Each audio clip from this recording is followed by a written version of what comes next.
توکل معجزوں کا دروازہ ہے، ایسا دروازہ جس میں بے یقین لوگ کبھی داخل نہیں ہو سکتے۔ تمہارا مقدر تمہارے اپنے ہاتھ میں ہے، زندگی کو پرسکون اور بے سکون تم خود بناتے ہو۔ تم وقت کے ساتھ نہیں چلتے ہو، بلکہ جو جہاں حادثہ روک دے وہیں تمام عمر ٹھہرے رہتے ہو۔ تمہارے آس پاس کتنی بے شمار نعمتیں ہوتی ہیں اور تم ایک محرومی کے لیے ان سب کو نظر انداز کر دیتے ہو۔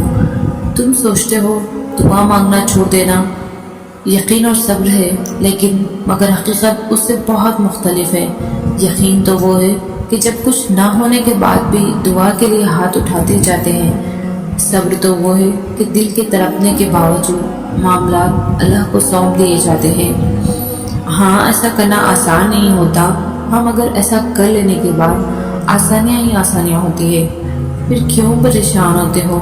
کیوں پریشان ہوتے ہو؟ جو کام تم نہیں کر سکتے انہیں اللہ کے حوالے کرنا سیکھو، اور جو کام اللہ کے حوالے کر دو اس پر کبھی پریشان مت ہو۔ ہاں، دعا ضرور مانگو مگر نصیب سے مت لڑو، نعمتوں کو مت ٹھکراؤ، دعاؤں کی بے ادبی مت کرو یہ کہہ کر کے دعائیں قبول نہیں ہوں گی، کیونکہ دعائیں ہمیشہ قبول ہوتی ہے، اور وہ تو اتنا رحیم ہے کہ کافر کا سوال بھی رد نہیں کرتا۔ اس کی شان تو یہ بھی گوارا نہیں کہ اس کے در سے اس کو نہ ماننے والا شخص بھی خالی ہاتھ لوٹے۔ پھر وہ کیسے تمہارا سوال رد کر سکتا ہے؟ وہ کیسے تمہاری آواز کو انسنا کر سکتا ہے؟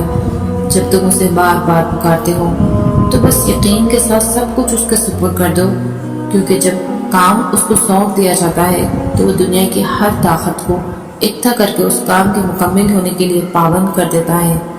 اور پھر جب اللہ کے فیضوں پر جھکنا سیکھ جاتے ہو تب وہ تمہیں کن سے نواز دیتا ہے۔ پھر تم ہوتے ہو، اللہ ہوتا ہے، تمہاری جیت ہوتی ہے اور بدلتا ہوا مقدر ہوتا ہے۔